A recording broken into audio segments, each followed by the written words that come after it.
जिंदगी में जब बुरा वक्त आए तो इस कहानी को जरूर पढ़ें।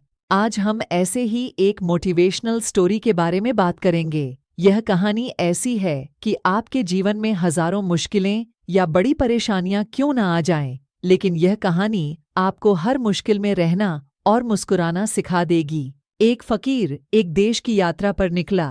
जब रास्ते में रात हो गई तो वे एक व्यक्ति घर रुक गया। उस व्यक्ति का नाम था आनंद। आनंद ने उस फकीर की खूब सेवा की और दूसरे दिन आनंद ने फकीर को उपहार देकर विदा किया। वह फकीर आनंद की सेवा से बहुत खुश हो गया और दुआएं देने लगा कि हे भगवान, आनंद को हमेशा खुश रखना और वह हमेशा दिन प्रतिदिन आगे बढ़ता ही रहे। इस बात पर आनंद हंसने लगा और फकीर से आनंद बोला, हे फकीर, जो है वह भी अब नहीं रहने वाला। इस बात पर फकीर आनंद की तरफ देखता ही रहा और वहां से आगे चला गया। कुछ साल बाद फिर फकीर आनंद के घर आया और देखा सारा धन और सारी संपत्ति सब कुछ चला गया है। आनंद एक गांव के ही बड़े जमींदार के यहाँ नौकरी कर रहा है। वह फकीर आनंद से मिलने के लिए वहां चला गया। आनंद ने उस अभाव में ही उस फकीर का स्वागत किया और झोपड़ी में ही फटी चटाई पर ही बैठाया। उसके पास खाने के लिए जो रूखी सुख रोटी थी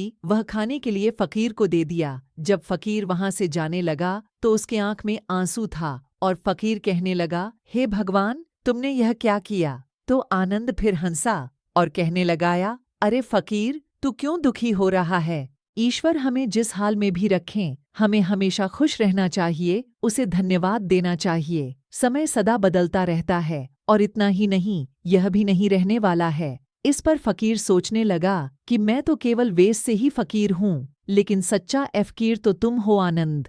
कुछ साल बाद फकीर फिर से यात्रा पर निकला और आनंद से मिला और देखा तो देखता ही रह गया, क्योंकि सब कुछ बदल चुका था। आनंद अब जमींदारों का जमींदार बन चुका था। उसे मालूम हुआ आनंद जिस जमींदार के यहाँ नौकरी कर रहा था उसकी कोई संतान नहीं थी और अपनी सारी संपत्ति और जायदाद आनंद को दे दी। फकीर बहुत खुश हो गया और आनंद से कहा, अच्छा हुआ वह जमाना गुजर गया, भगवान करे अब तुम ऐसा ही बना रहो। यह सुनकर आनंद फिर हंसने लगा और कहने लगा, फकीर, अभी भी तेरी नहीं रहने वाला। तो आनंद ने उत्तर दिया, हाँ, या तो यह चला जाएगा या फिर इसको अपना मानने वाला ही चला जाएगा। यहाँ पर कुछ भी रहने वाला है ही नहीं। अगर कोई चीज शाश्वत है तो वह है हमारी आत्मा, वह है हमारी मन की शांति, वह है हमारे मन का सुकून, और बाकी जो कुछ भी है वह हमेशा रह ही नहीं सकता।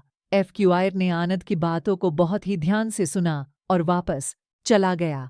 जो होता है उसे स्वीकार करो। कुछ सालों के बाद फिर फकीर जब उस गांव से गुजरा तो आनंद का महल तो है, लेकिन उसमें आनंद ही नहीं है। उसमें कबूतर गुटरगू कर रहे हैं। आनंद अब इस दुनिया में नहीं रहा, उसकी मृत्यु हो चुकी थी। वह फकीर मन ही मन सोचने लगा कि यह एक इंसान जिंदगी भर कितना दौड़ता रहता है और रोता रहता है, दुखी होता रहता है। जिन चीजों के लिए इंसान तड़पता रहता है, दुखी होता रहता है, वास्तव में वह चीज जो हमेशा रहने वाली है ही नहीं, वे सारी चीजें बदलने वाली हैं। यह कहानी यह शिक्षा देती है कि हमारे जिंदगी में जब भी कोई मुश्किल, तकलीफ या दुख आए तो हमें यह सोचना चाहिए कि जिंदगी में इससे पहले मुश्किलें या उलझने आईं तो क्या वे हमेशा रुकी रहीं? जैसे सारी मुश्किलें आकर चली गई वैसे ही यह भी मुश्किल चली जाएगी। यह भी हमेशा रहने वाली नहीं है। तो आप हमेशा याद रखिए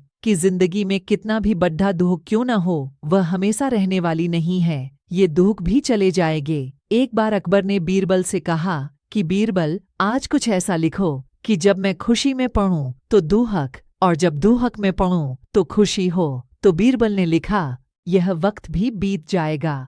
ये एक ऐसा वाक्य है, जब इसे खुशी में पढ़ेंगे तो दुख होगा और दुख में पढ़ेंगे तो खुशी होगा। मुझे उम्मीद है कि आप सभी को आज का यह कहानी बहुत पसंद आया होगा। यदि पसंद आया हो तो कृपया आप इस कहानी को सबके साथ में शेयर जरूर करें।